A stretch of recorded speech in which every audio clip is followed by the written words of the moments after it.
오늘은 제가 쓴 책, 신은 살아있습니다.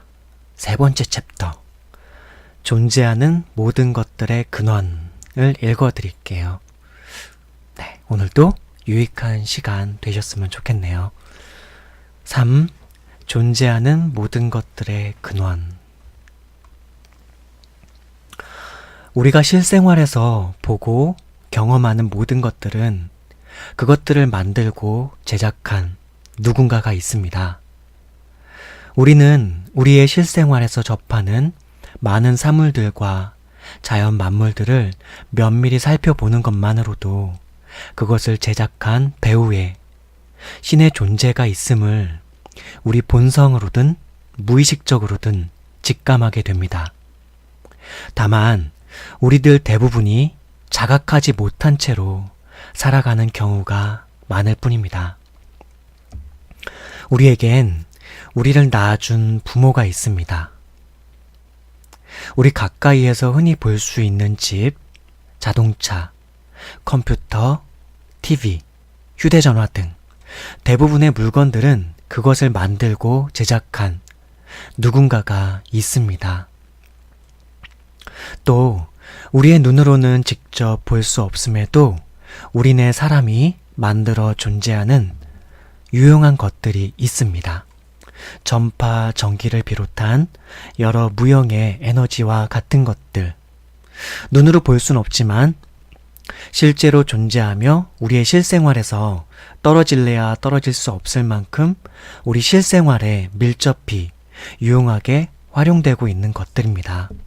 우리는 그것들이 어떠한 원리에서 어떻게 작동하여 우리에게 활용되는지를 깊이 생각하며 살고 있지는 않지만 우리는 그것들이 자기 스스로 생겨나서 우리의 실생활에 활용되는 것이 아님을 너무나 잘 압니다. 누군가는 그것들을 제작하였고 우리의 실생활에 편리하게 활용될 수 있도록 발명하고 개발하였기에 그렇습니다. 우리가 TV를 통해 보는 많은 영상과 화면들은 그것이 화면에 그냥 자동으로 나오는 것 같아도 매우 복잡하고 긴 과정, 방송 기획, 예산 편성, 촬영, 편집, 저장, 송출 등등을 거친 후에 전파 혹은 아날로그 신호 혹은 디지털 신호라고 하는 보이지 않는 물질로 존재하다가 TV 화면 영상으로 나타나 보여집니다. 이러한 과정과 보여지는 영상과 화면은 결국 누군가가 제작한 것에 따른 것입니다. 컴퓨터의 경우도 우리가 해야 할 수많은 일들을 자동으로 처리해 주는데 컴퓨터가 그 일들을 어떠한 과정을 거쳐서 어떻게 우리에게 그 결과들을 보여주는가 하는 것은 우리는 전문가가 아니기에 구체적으로는 잘 모르지만 하드웨어가 조립되어 있고 소프트웨어가 이미 설치되어 있어서 우리는 그저 입력하고 엔터를 누르는 등의 일들만 해도 수많은 일들을 매우 쉽고 편리하게 처리할 수 있고 그 처리의 결과물을 제공받을 수 있습니다. 그리고 이 모든 과정에는 그렇게 일들이 진행될 수 있도록 누군가는 하드웨어의 기기들을 제조하고 조립하였고 누군가는 소프트웨어 프로그램을 제작하였고 하드웨어와 소프트웨어 프로그램들이 유기적으로 상호작용하여 컴퓨터로서의 종합적 기능이 구현되도록 하였기에 가능합니다. 존재하는 많은 것들에는 그 존재하게 된 연유가 있습니다. 특별히 사람이 실생활에서 유용하게 활용하는 수많은 제품들은 모두 다 사람이 발명하였고 개발하였으며 제조하여 창작해낸 것들입니다. 이 완제품들과 이 완제품을 구성하는 크고 작은 부품 기기들 그리고 각 프로그램에 이르기까지 사람이란 존재는 이 제품과 프로그램들에 있어서 창조주이며 설계자입니다. 그렇다면 우리가 제작한 것이 아닌 본래부터 있었을 것 같은 이 자연, 우주 만물에 보이는 물질과 보이지 않는 물질, 그 존재들은 어떻게 존재하게 된 걸까요? 한번 호흡을 천천히 하고 우리가 살고 있는 이 세계의 물질 존재들 하나하나에 대해서 가만히 생각해 보았으면 합니다. 여호와 자존자의 말씀으로 하늘이 지음이 되었으며 그 만상을 그의 기운으로 이루었도다. 시편 33편 6절 말씀. 시편 33편 6절 말씀. 이사야 45장 7절. 여기서는요, 이렇게 나와 있네요. 나는 빛도 짓고 어둠도 창조하며 나는 평안도 짓고 환난도 창조하나니 나는 여호와라. 스스로 있는 자라. 이 모든 일들을 행하는 자니라 하였노라. 예. 저는 이 말씀들 하나 읽을 때마다 너무나 이게 오감이라고 그러죠. 온 영과 마음과 나의 의식과 온 세포들이 마치 이 모든 것들이 막 깨달아진다 그럴까요? 나는 빛도 짓고, 이 나는은 하나님이 자신이시죠? 나 하나님은 빛도 짓고 어둠도 창조하며, 어둠을 우리는 그냥 흔히 존재한다고 생각하잖아요. 빛이 없으면 자연이 존재한다고 생각하는데 이 어둠조차도 하나님께서 지으신 거예요. 이 어둠조차도. 너무 놀랍지 않나요? 빛도 짓고 어둠도 창조하며 나는 평안도 짓고 환난도 창조하나니 나는 여호와라. 이 모든 일들을 행하는 자니라. 이 모든 일이 어떤 일이었죠? 빛도 짓고 어둠도 창조하며 평안도 짓고 환난도 창조하나니. 이런 분이 우리의 하나님, 전능하신 창조주 하나님, 특별히 자신을 야훼 혹은 여호와 하나님으로 소개하신 분, 그 뜻은 뭐라고요? 스스로 있는 자, 자존자. 예, 이분이 우리의 하나님이십니다. 다시 한번 또 들려드릴게요. 나는 빛도 짓고 어둠도 창조하며 나는 평안도 짓고 환난도 창조하나니 나는 여호와라. 나는 야훼라. 이 모든 일들을 행하는 자니라 하였노라. 제가 왜 여호와라고도 발음해드리고 혹은 야훼라고도 발음해드리냐면은 이 발음이 정확하지 않기 때문에 그래요. 예, 본래 이스라엘 이스라엘 민족들 있잖아요. 거기에서 저 옛날부터 발음이 어느 정도는 그렇게 돼 왔던 그 발음이라서 제가 나름대로는 성경에 대해서 묵상하고 깨닫고 이해하고 연구해 본 바로는 이 야훼라는 발음이 좀 더 정확한 것 같아서 저는 야훼라고 이렇게 발음하고 있습니다. 근데 의미가 중요한 거니까 스스로 있는 자, 자존자라는 의미가 되게 중요하니까요. 예, 이거 앞 챕터들 제가 말씀을 드릴 때, 읽어드릴 때 제가 다 설명드렸던 내용이에요. 자, 다음 성경 구절도 한번 볼까요? 제가 책을 쓸 때, 신앙서적을 쓸 때는 다 성경에 근거해서 책을 써요. 신앙상담서적도 그렇고 이 복음 세상에서 가장 아름다운 소식 이 책을 쓸 때도 그렇고 우리 기독교인들이 신앙의 대상으로 삼고 있는 그 믿음의 가장 중요한 골자, 믿음의 가장 중요한 핵심에는 두 가지가 있습니다. 예수 그리스도께서 실제로 존재했던 분으로 믿고 그분이 하나님의 아들이라는 걸 믿어요. 그 하나님의 아들이라는 걸 어떤 걸 근거로 해서 믿냐면은 선지자들이 구약 성경을 기록했는데 구약 39권, 그리고 예수님의 제자들이었던 사도들이 또한 신약 성경을 기록했는데 신약 성경 27권. 그래서 신약 성경 27권, 구약 성경 39권, 총 66권의 성경 말씀에 근거해서 그것들을 그 성경 66권이 영감된 하나님께로부터 비롯됐고 하나님께로부터 선지자들에게, 하나님께로부터 사도들에게, 사도들은 이제 성령으로 이제 영감됐겠죠, 당연히.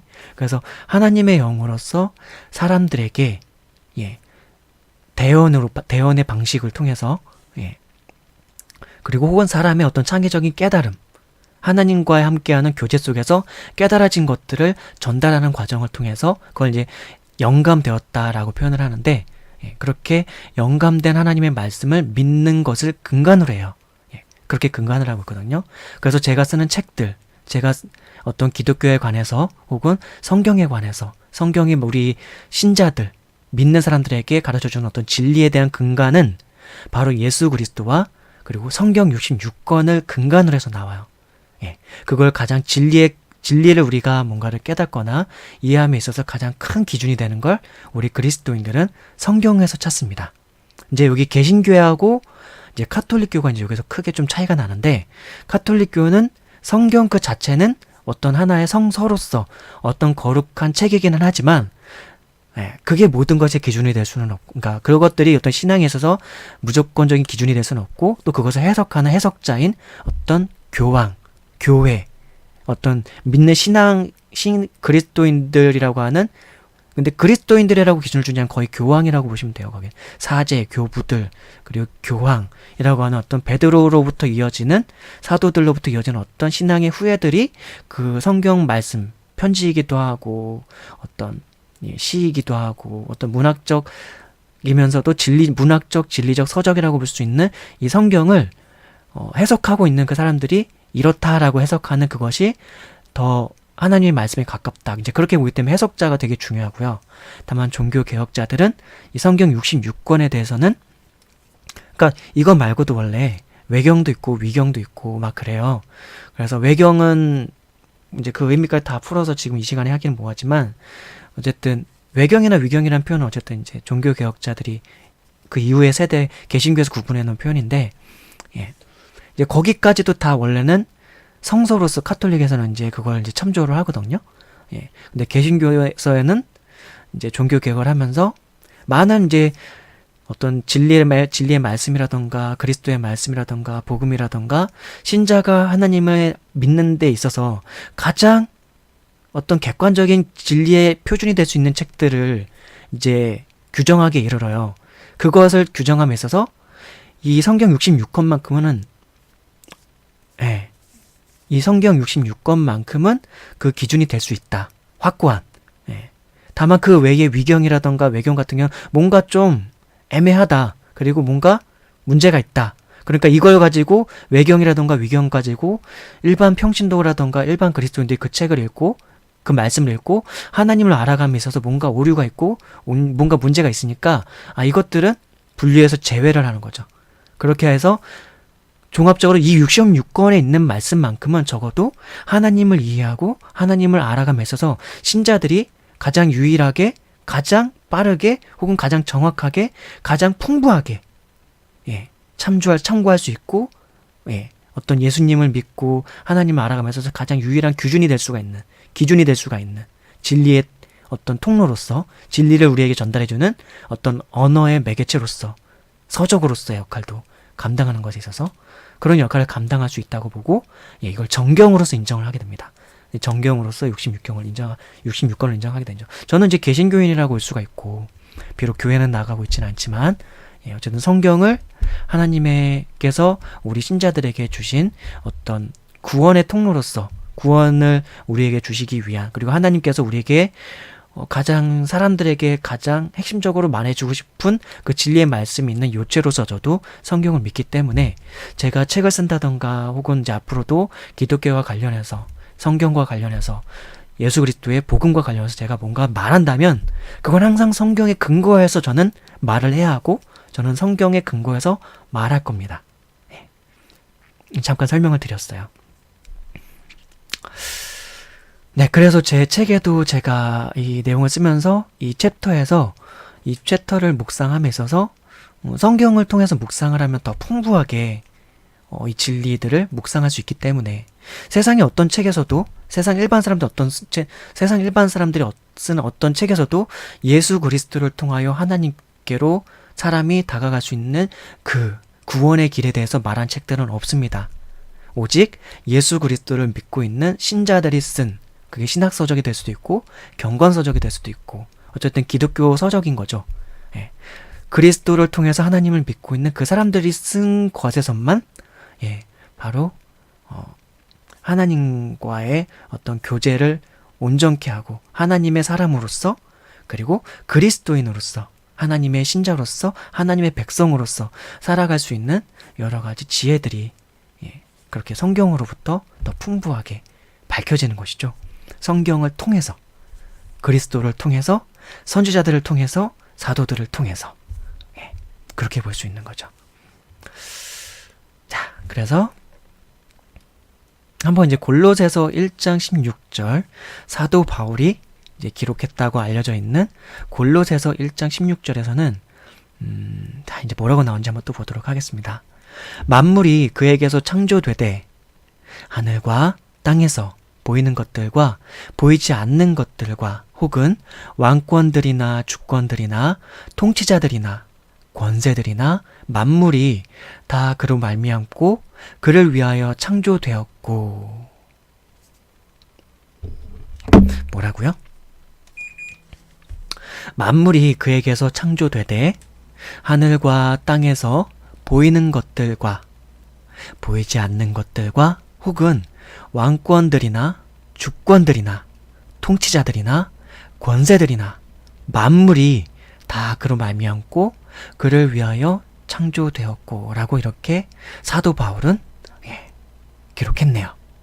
이 골로새서는 편지예요. 편지. 사실은 본래 골로새에 있는 예수 그리스도를 믿는 우리 회중들한테 사람들한테 편지를 쓴 거예요. 근데 뭐라고 썼느냐?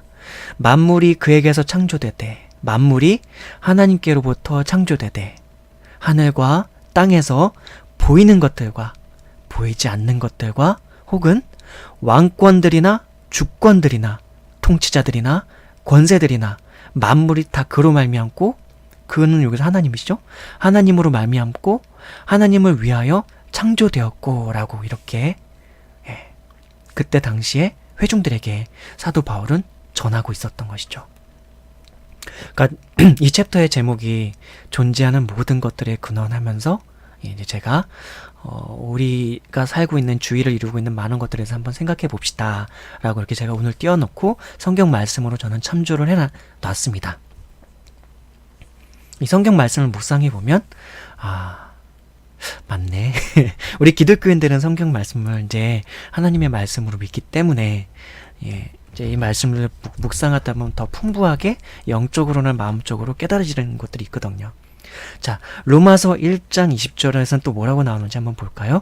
로마서 역시 사도 바울이 기록한 편지입니다. 로마에 있는 교인, 로마에 있는 예수 그리스도를 믿는 무리들한테, 그 회중들한테 편지 쓴 내용이에요. 그 중에 한 구절인데요. 창세로부터 그의 보이지 아니하는 것들 곧 그의 영원하신 능력과 신성이 그가 만드신 만물에 분명히 보여 알려졌나니 그러므로 그들이 핑계하지 못할지니라. 뭐라고요? 창세로부터 그의 보이지 아니하는 것들 곧 그의 영원하신 능력과 신성이 그가 만드신 만물에 분명히 보여 알려졌나니 그러므로 그들이 핑계하지 못할지니라. 창세로부터, 창세라는 거는 어마어마하게 오래전입니다. 시간에 어떻게 보면 처음이라고도 볼 수 있을, 시간이라는 건 사실은 변화의 가능성을 지닌 물질이라던가 어떤 존재가 시작이 되면서부터 시간이라는 게 시작되는 거거든요. 시간은 개념이 그래요. 시간의 개념을 한번 시간이라는 개념에 대해서 한번 많이 생각해 보시길 바랍니다. 그래서 창세로부터 어떤 실제적인 존재들이 생기기 시작한 그때로부터 그의 보이지 아니하는 것들, 그러니까 하나님께로부터 비롯되고 창조된 그의 보이지 아니하는 것들, 곧 그의 영원하신 능력과 신성이, 그러니까 하나님의 그 보이지 아니하는 능력, 영원하신 능력과 신성이 그가 만드신 만물에, 이 우주 만물, 우리가 알고 있는 어떤 세계는 일단 이 우주가 다잖아요. 근데 이 우주 너머에 뭐가 있는지 우린 또 몰라요. 하나님께서 어디까지 창조해 주셨는지 우린 몰라요. 그냥 그저 우주라고 그냥 파악하고 있죠. 이 우주도 그냥 대충 여기서 바라본 빛을 통해서 뭔가 파악한 걸 가지고 은하계가, 태양계가 있고 은하계가 있고 은하계 외에 또 다른 은하계가 있고 그것들이 합쳐져서 뭐가 또 있고 막 해서 이 우주가 자그마치 어마어마하게 많은 은하계로 구성되어 있다. 뭐 그렇게 되어 있다고 하는데요. 어쨌든 그 하나님께서 만드신 그 만물에 분명히 알려졌나니 그러므로 그들이 핑계하지 못할지니라. 여기서 말하는 그들은 일반 자연인들을 말하는 거죠. 일반 자연인들도 이 우주 만물을 가만히 생각하고 다 바라다 보면은 이게 그냥 맘대로 그냥 지 맘대로 이게 존재하고 있었던 게 아니라 누군가가 전능한 어떤 존재가 이 모든 것들이 존재하도록 경륜하였겠구나라고 생각할 수 있다는 거죠. 사도 바울은 이렇게 이제 그렇게 전하고 있습니다. 그리고 또 이제 에베소서 3장 9절에 있는 말씀 한번 생각해 볼게요. 영원부터 만물을 창조하신 하나님 속에 감추어졌던 비밀의 경륜이 어떠한 것을 드러내게 하려 하심이라. 에베소서 3장 9절. 영원부터 만물을 창조하신 하나님 속에 감추어졌던 비밀의 경륜이 어떠한 것을 드러내게 하려 하심이라. 이 말씀 구절에서 특별히 주목할 거는 영원부터 만물을 창조하신 하나님이라고, 이 에베소서를 기록한 사람도 사도 바울인데 영원부터 만물을 창조하신 하나님이라고 그렇게 이미 문장 속에서 고백하고 있는 것이죠. 자, 또 에베소서 4장 6절 말씀. 하나님도 한 분이시니 곧 만유의 아버지시라. 만유 위에 계시고 만유를 통일하시고 만유 가운데 계시도다. 뭐라고요? 하나님도 한 분이시니 곧 만유의 아버지시라. 우리는 흔히 이 아버지라고 할 때 예수님의 아버지라고만 생각하거나 혹은 우리 믿는 그리스도인의 아버지라고만 생각하는데 사실은 만유의 아버지시라. 사실은 본래는 이 만유에 존재하는 모든 것들이 하나님께로부터 비롯되지 않은 게 없잖아요. 사실은 본래 만유의 아버지가 맞는 거죠. 그것도 우리는 놓치지 말아야 할 겁니다. 어쨌든 하나님도 한 분이시니 곧 만유의 아버지시라. 만유 위에 계시고, 이 만유라고 하는 거, 이 우주라 우리가 알고 있는 이 세계는 일단 우주인데 우주보다 하여튼 더 큰 또 만유라는 개념으로서, 근데 그거 위에 또한 계시고, 근데 또 그다음 뭐라고 나오냐면은 만유를 통일하시고, 그리고 통일할 뿐만 아니라 어떻게 해요? 아까 만유 위에 계신다 그랬죠. 근데 또 다시 뭐라고 하냐면 만유 가운데 계시니라. 만유 가운데 계시도다. 에베소서 4장 6절 말씀입니다. 하나님이 이런 분이세요. 그러니까 우리가 존재하는 이 생활권 가운데도 늘 하나님은 함께하고 계시는 것이죠. 다만 우리가 못 볼 뿐이고 못 느낄 뿐이죠. 그 이유는 있습니다. 이제 제가 그거는 알려드릴게요, 나중에. 네. 우리가 다만 그 한 가지 이유를 그냥 결론만 말씀드리면, 우리가 죄인이라서, 죄인이기 때문에 죄를 사랑하고 죄와 결합했고 죄의 본능을 가지고 있고 죄악해서, 근데 하나님은 거룩하기 때문에, 하나님은 선하시기 때문에 우리가 그분을 마치 물과 기름이 함께 할 수 없는, 근데 사실은 물과 기름은 물리적으로 가끔 섞이기도 하는데요. 불가능한 것 같지만 살짝살짝 섞이기도 하는 거, 살짝살짝 성분이 살짝살짝 있는 것 같기도 한데, 기름과 제가 요리를 요즘 하고 있는데 기름에 고추 기름 해가지고 기름 속에 고추가 살짝 맛이 배기도 하고 하는 거 보면 살짝 섞이지만, 어찌 됐던 간에 이 죄와 거룩하신 하나님은 함께 있을 수가 없다. 근데 죄악한 인류, 죄악한 인간, 죄악한 내가 감히 하나님을, 근데 그럼에도 불구하고 우리의 하나님은 우리의 죄악을 거슬러서까지도 우리를 사랑하려 하시고, 우리를 구원하려 하시고, 우리에게 다가오시려 하시고, 우리와 교제하려 하시고, 우리와 교통하시려 하시고, 우리를 정말 사랑하길 원하시는 것이죠. 그래서 우리에게 예수 그리스도를 보내주셨고, 예수 그리스도를 통해서 우리가 하나님을 알고 만나고 그분께로 다가올 수 있도록 그 길을 내어주셨던 것이죠. 만유 가운데 계신 그분은 적어도 믿고 있는 그분 앞으로 나아오고자 하는 우리 그리스도인들 가운데는 어떻게 계신다? 만유 가운데 계시고, 또 죄인들이 비록 그 하나님을, 만유 가운데 계신 하나님을 느끼던 못 느끼던 간에 그분은 만유 가운데 계십니다. 그래서 만유를 통일하시고, 여기 성경 구절에는 없지만 그 만유를 경륜하세요. 경영하시고 통치하시고 다스리시고 붙드시고 인도하시는 것이죠. 그분이 우리 하나님이십니다. 이 우주라고 하는 이 허공 같은 이 공간에 어떻게 행성들은 떠 있나요? 가만히 한번 생각해 보십시오. 그것 자체가 되게 신기한 일이에요. 우리는 지구라고 하는 이 땅에 발을 붙이고 살고 있는데, 이 행성들 하나하나들은 어떻게 서로가 이제 만유 인력이라고 하는 것을 통해 가지고 당기는 힘이 있고, 그리고 인력과 장력에서 당기는 힘이 있는데, 만약 그것이 당겨지지 않고 일정한 간격인데 그것이 또다시 멀어지고 있어요. 그러면서 우주가 확장되어 가고 있다라고 어떤 천체 물리학 책들을 보면은 그렇게 나와 있거든요. 그러니까 신기하게도 이 태양계랑 은하계 속에서 행성들은 절묘한 간격을 유지가 되면서 행성이 행성을 서로 돌고 돌면서 자전과 공전을 하면서 우리 적어도 이 지구상에서는 산소가 유지할 수 있고, 여러 가지 산소를 비롯한 이산화탄소, 질소, 뭐 여러 가지 기체들이 함께 어우러져서 생명이 살아가기에 너무나 적합할 만한 환경이 이루어져 있죠. 근데 그 모든 것이 너무나 신비로운 거예요. 어떻게 이런 산소와 공기와 이런 것들이 원심력이 막 있고, 막 지구는 자전을 시속 몇백 킬로로 달리고 있다고 하는데요. 자전 속도가. 그리고 공전을 하고 있고요. 태양계 주위를 그렇게 어마어마하게 빠른 속도로 도는데 산소가 어디 날아가지 않아. 신기하게.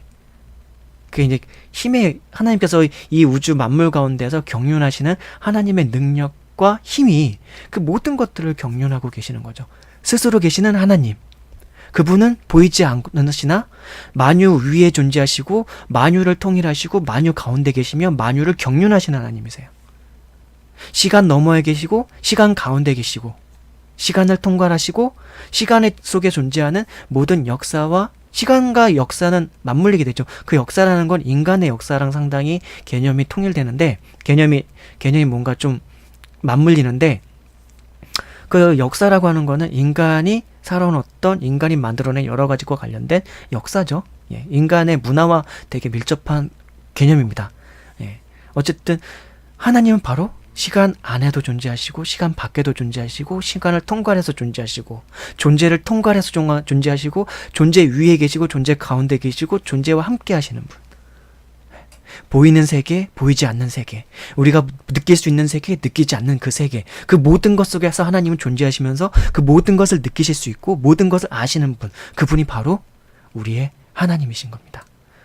근데 그런 하나님을 우리가 이 100년도 못 사는 우리 인류라고 하는 사람들이 기껏 초등학교, 중학교, 고등학교 공부를 해서 대학교 가가지고 물리학도 하고 뭐 이런저런 과학의 영역들을 연구를 하겠죠. 그리고 가설을 세우겠죠. 그리고 검증을 하겠죠. 그리고 인류 선진들이 또 그 최근에 이제 뭐 과학이라고 하는 게 발전된 게 한 200~300년밖에 안 된 거 아니겠습니까?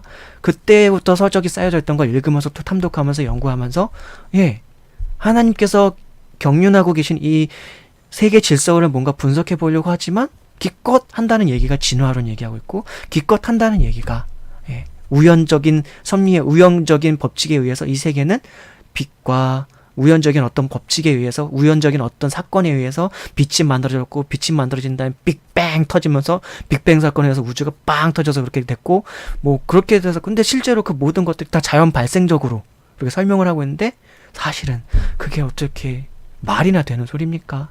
그러다가 아메바 같은 그 단세포에서 정말 우연적인 사건에서 거기서 생명들이 또 분열이 되기 시작해가지고 다채로운 생명이 또 되고, 거기서 또 다시 나중에는 원숭이라고 하는 그런 거기가 되고, 그 다음 원숭이가 나중에는 진화가 해가지고 인간이 되었다. 뭐 그런 식으로 조금만 합리적으로, 조금만 이성적으로 좀 더 판단하고 생각해봐도 말이 안 되는 얘기인데, 그걸 과학이라고 하는 이름을 빌어서, 그걸 이성이라고 하는 그것을 빌어가지고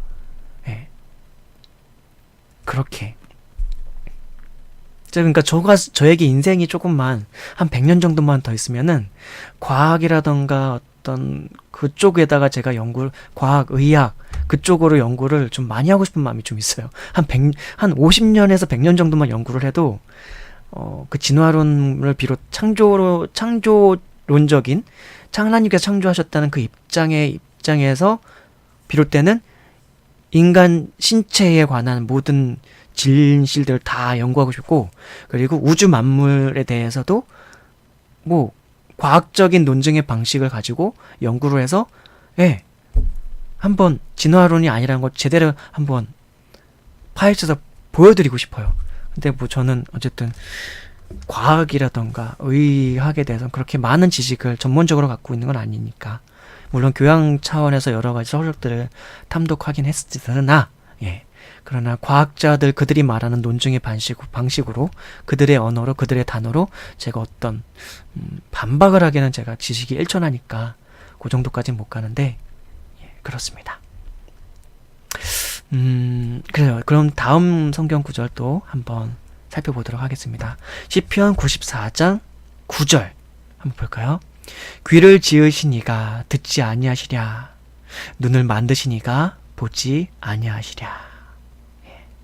시편 기록자가 이제 아마 모세인가? 누구죠? 누군가가 아마 기록했을 거예요. 시편은 이제 다윗도 기록하기도 했었고, 이제 다윗이 저자인 경우도 있었고, 솔로몬이 저자인 경우도 있었나? 헷갈리네요. 그리고 모세가 쓴 시편이 꽤 있었고요. 또 이름이 생각이 안 나네요. 시편을 기록한 인물들이 꽤 몇 명 있었습니다. 그러니까 예배를 담당하는 어떤 제사장적인 그런 직분을 담당하고 있던 레위 지파의 그런 인물들도 몇 명 있었는데, 그들이 쓴 시편도 몇 개 있어요. 그래서 근데 누가 썼는지 제가 이 구절을 보면서 딱 그건 기억하지 못하겠는데, 귀를 지으시니가 듣지 아니하시랴, 눈을 만드시니가 보지 아니하시랴.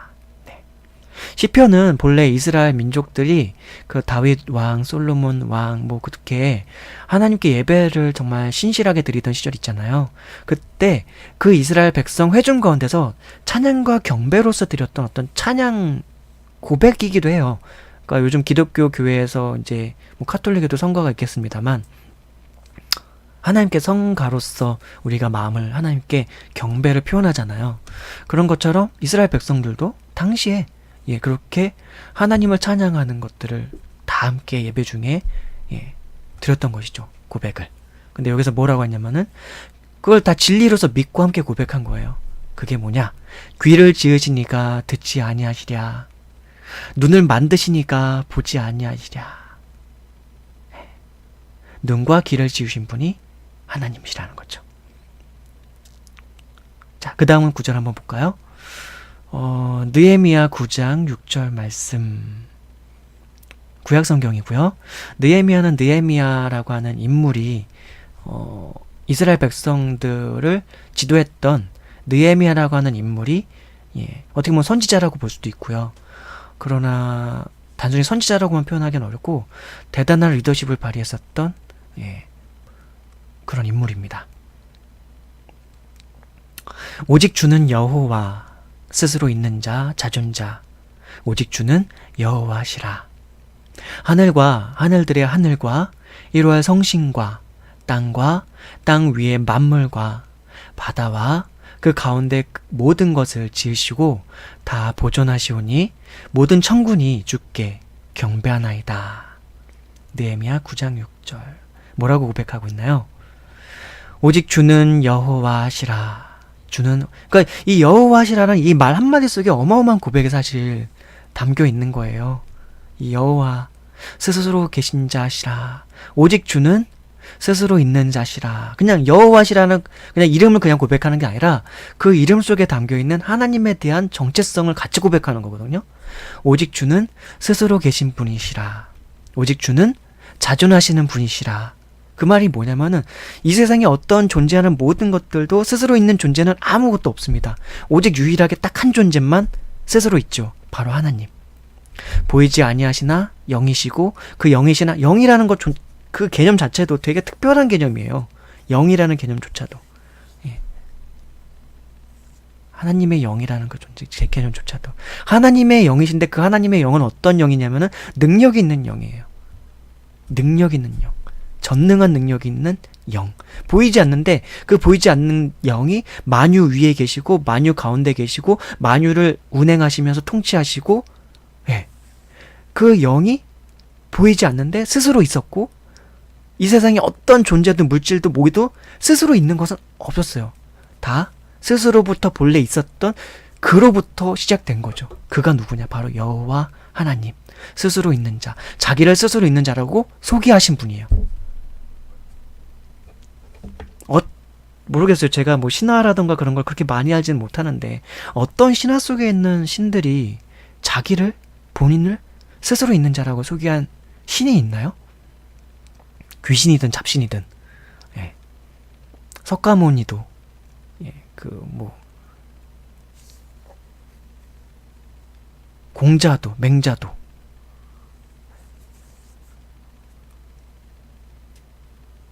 누구라도 그렇게 자신을 스스로 있는 자라고 소개하는 존재는 없어요. 더욱이 그는 보이지도 않아요.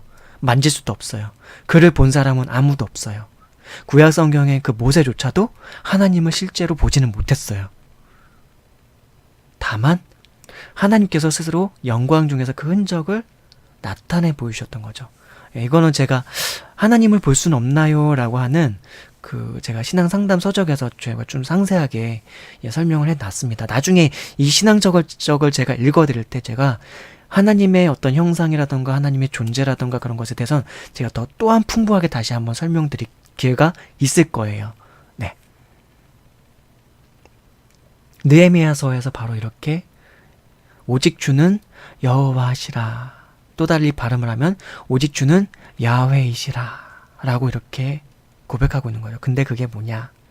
스스로 계시는 분이시라, 자존자이시라, 하늘과 하늘들의 하늘과 하늘들의 하늘과 1월 성신과 땅과 땅 위의 만물과 바다와 그 가운데 모든 것을 지으시고 다 보존하시오니 모든 천군이 주께 경배하나이다.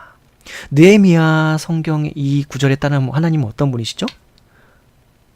하늘과 하늘들의 하늘과 1월 성신과, 하늘인데 그냥 하늘이 아니라 하늘뿐만 아니라 그 하늘들의 또 하늘, 그것과 1월 성신과,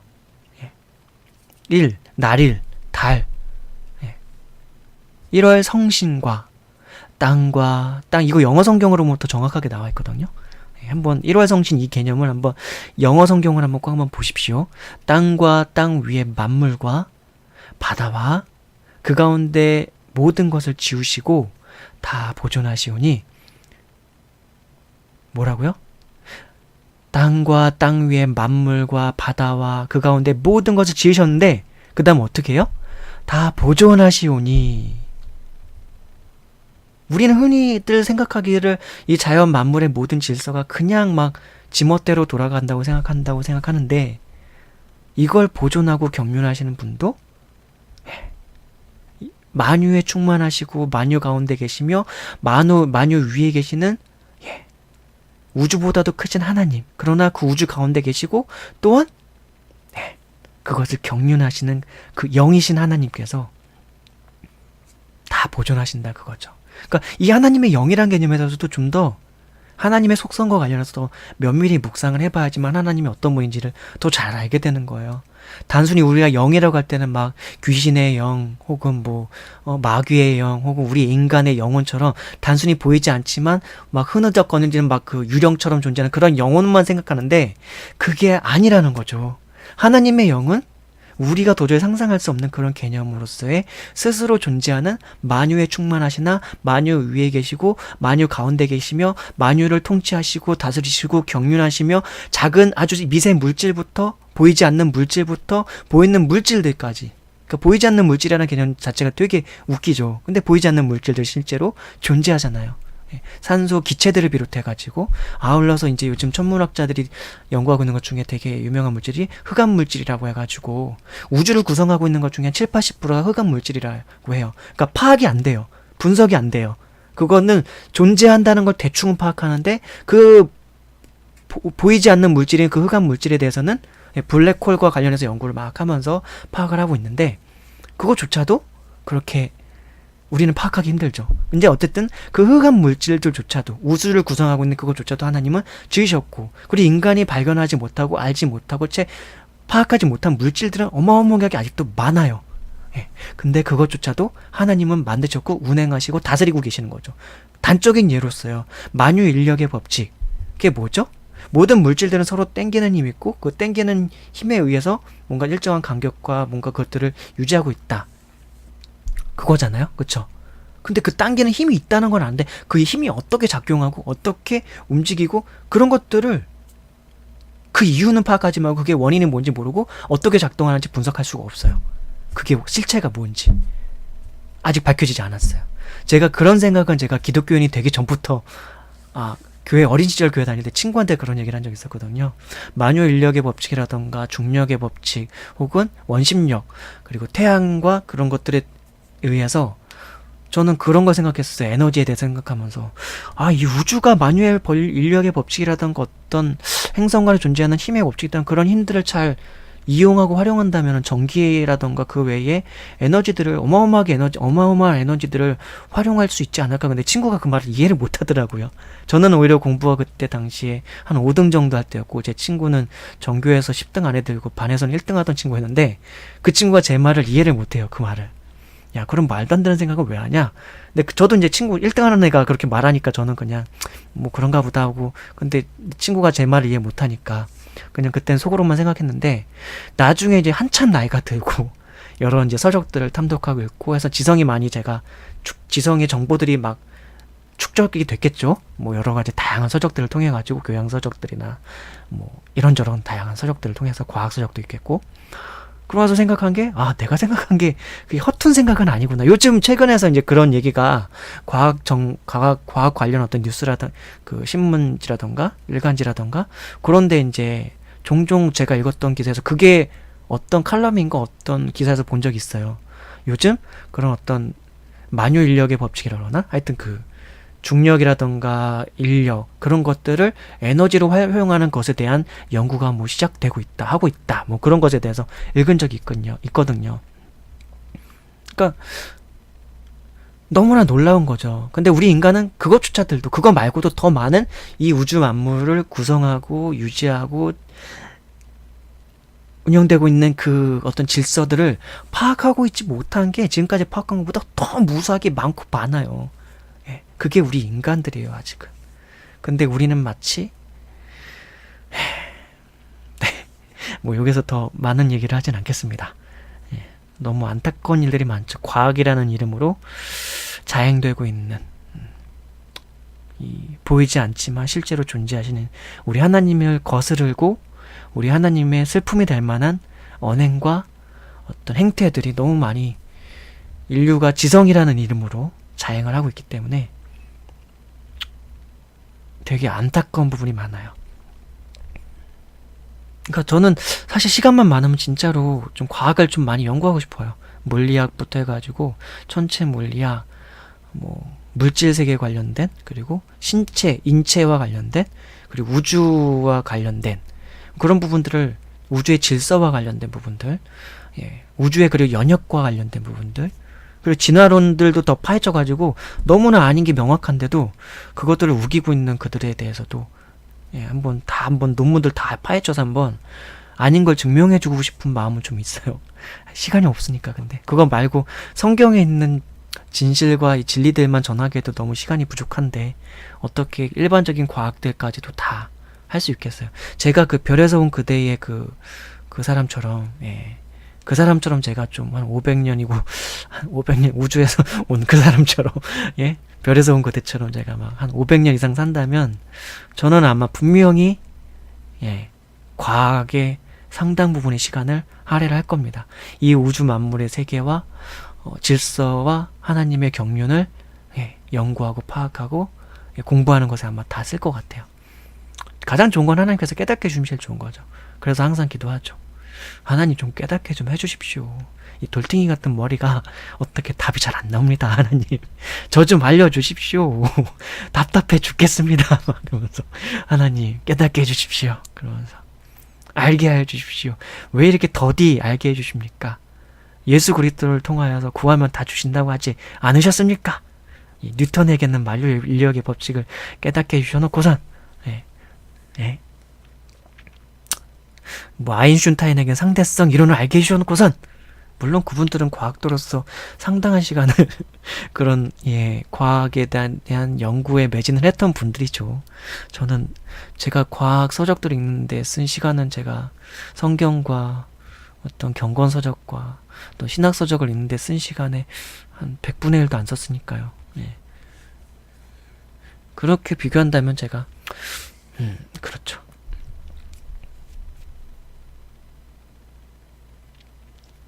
자, 이제 성경 구절 한 6구절만 더 볼게요. 시편 74편 17절 말씀. 주께서 땅의 경계를 정하시며 주께서 여름과 겨울을 만드셨나이다. 이 시편의 기자가 이렇게 고백하고 있는 것입니다. 주께서 땅의 경계를 정하시며 주께서 여름과 겨울을 만드셨나이다. 땅의 경계를 정하시며. 자, 다음 구절요. 네, 그러니까 뭐 여름과 겨울의 질서를 부여하신 분이 바로 창조주 하나님. 예. 그래서 욥기 28장 26절도 한번 볼까요? 비 내리는 법칙을 정하시고 비 구름의 길과 우레의 법칙을 만드셨음이라. 욥기 28장 26절. 비 내리는 법칙을 정하시고 비 구름의 길과 우레의 법칙을 만드셨음이라. 창세기에서 볼 때는 막 이렇게 상세하게 안 나오거든요. 근데 욥기에서는 또 28장 26절에서는 비 내리는 법칙도 하나님께서 정하셨고요. 비 구름의 길과 우레의 법칙도 만드셨죠. 그러니까 우리가 이제 흔히 상식적으로 알고 있는 게 빛이 먼저 번쩍하면서 번개가 쳐요. 그 다음에 한 10초인가 몇 초 뒤에 보면 우레가 그 선동 소리가 꽝꽝꽝꽝꽝 치죠. 이제 그게 하나의 질서죠. 물론 이제 그건 빛의 속도가 더 빨라서 번개가 더 빨리 나타나고, 그리고 소리가 빛보다 느리니까 그 다음에 소리가 나타나는 거죠. 우리는 상식으로 그렇게 알고 있는데, 그렇죠. 그래요. 시편 135편 7절 말씀도 한번 보겠습니다. 안개를 땅 끝에서 일으키시며 비를 위하여 번개를 만드시며 바람을 그 곳간에서 내시는도다. 이 하나님이 어떤 섭리와 경륜하시는 것들을 이제 표현한 거예요. 안개를 땅 끝에서 일으키시며 비를 위하여 번개를 만드시며 바람을 그 곳간에서 내시는도다 라고 이렇게 고백하고 있는 거죠. 바람도 비도 번개도 안개도 다 하나님의 주권 가운데 있죠. 시편 135편에서 이렇게 고백되고 있지만 또 마태복음이라던가 복음서, 신약 성경에서는 예수님께서 실제로 어떻게 그런 바람을 다스렸죠? 제자들과 함께 배를 타고 가시는데 막 폭풍우 같은 게 막 치는 거예요. 그러니까 제자들이 배에서 이제 난파돼가지고 폭풍우에 막 배가 뒤집혀가지고 이제 제자들이 막 죽을까봐 벌벌벌 떨면서 막 무서워하고 막 그러고 있었죠. 그때 예수님께서 이제 바람을 잠잠케 하시는 말씀 한마디로 그냥 잠잠하라 하니까 바람이 탁 이제 잠잠해지고 폭풍우가 그 파도가 잔잔해지고 막 바다 위를 막 걸어오시고 막. 그러니까 이 구약 성경에서 하나님께서 자연을 다스리고 통치하시는 그 하나님께서 사람의 형상으로 오신 예수 그리스도께서 다시 그 하나님의 능력을 말씀을 통해서 나타내 보이시면서 자신이 하나님께로부터 비롯됐고 또한 자신이 하나님 자신이라는 걸 또한 나타내 보여주신 것이었죠. 그러니까 되게 신비로운 인물이시죠, 우리 예수님은. 나중에 한번 뵙고 싶네요. 꼭 배워야죠. 그러려고 제가 이렇게 사는 거 아니겠습니까? 네. 자, 성경 구절 이제 한 3구절 정도는 더 보겠습니다. 창세기 1장 25절. 하나님이 땅의 짐승을 그 종류대로, 가축을 그 종류대로, 땅에 기는 모든 것을 그 종류대로 만드시니 하나님이 보시기에 좋았더라. 뭐라고요? 땅의 짐승을 그 종류대로, 가축을 그 종류대로, 땅에 기는 모든 것을 그 종류대로 만드시니 하나님이 보시기에 좋았더라. 창세기 2장 19절. 여호와 하나님이 흙으로 각종 들짐승과 공중에 각종 새를 지으시고 아담이 무엇이라고 부르나 보시려고 그것들을 그에게로 이끌어 가시니 아담이 각 생물을 부르는 것이 곧 그 이름이 되었더라. 하나님께서 그 흙으로 각종 들짐승과 공중에 각종 새를 지으시고, 들짐승과 공중에 각종 새가 어떻게 졌다고요? 하나님께서 흙으로, 여호와 하나님이 흙으로 각종 들짐승과 공중에 각종 새를 지으시고 아담이 무엇이라고 부르나 보시려고 그것들을 그에게로 이끌어 가시니 아담이 각 생물을 부르는 것이 곧 그 이름이 되었더라. 여기서 흙이 사실은 이거 원어를 좀 봐야 되는데 아마 티끌이라고 표현됐을 거예요. 티끌. 그 티끌이 근데 마치 당시에는 그렇게 표현됐지만 또 우리가 흔히 번역된 게 흙이라고 하니까 우리는 흙하면 흙무더기 할 때 그 땅바닥 이게 바다 모래 같은 그런 흙을 생각하는데 티끌이거든요. 티끌. 근데 티끌은 당시에 표현할 수 있는 최고의 작은 물질일 거예요. 사실은. 근데 오늘날 현대 과학에서는 그거보다 또 뭐라고 표현하죠? 미세, 미립자, 뭐 분자, 막 그런 원자, 막 그런 걸 표현하잖아요.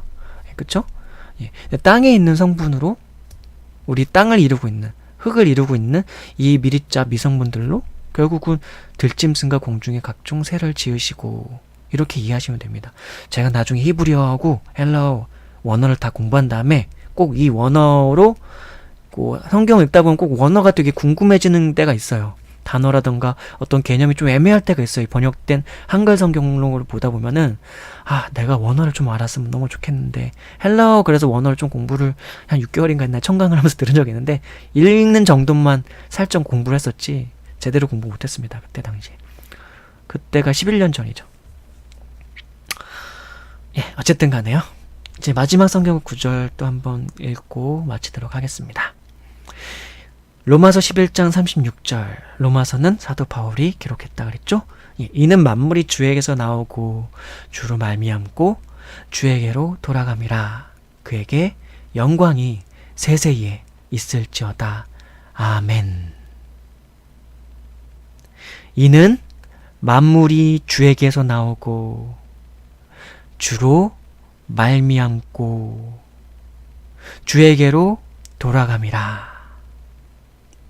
그에게, 하나님에게, 야훼에게 영광이 세세에 있을지어다. 아멘. 세세에 있을지어다. 아멘. 영광이 세세에 있을지어다. 아멘.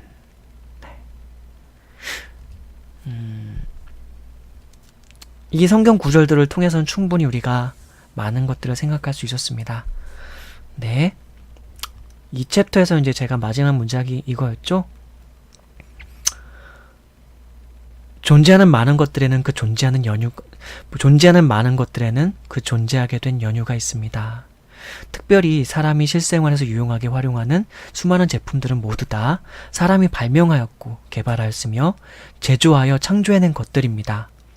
이 완제품들과 완제품을 구성하는 크고 작은 부품 기기들 그리고 각 프로그램들에 이르기까지 사람이란 존재는 이 제품과 프로그램들에 있어서 창조주이며 설계자입니다. 그렇다면 우리가 제작한 것이 아닌 본래부터 있었을 것 같은 자연, 우주 만물에 보이는 물질과 보이지 않는 물질 존재들은 어떻게 존재하게 된 걸까요? 자, 한번 호흡을 천천히 하고 우리가 살고 있는 이 세계의 물질 존재들을 하나하나에 대해서 가만히 생각해 보았으면 합니다. 다음 챕터에서는 바로 이걸 다루게 됩니다. 다음 챕터의 제목은 거시적 세계에 존재하는 탁월한 운영 질서, 이 부분에 대해서 한번 생각을 해볼 거예요. 4챕터 거시적 세계에 존재하는 탁월한 운영 질서. 다음 시간에 뵙도록 하겠습니다.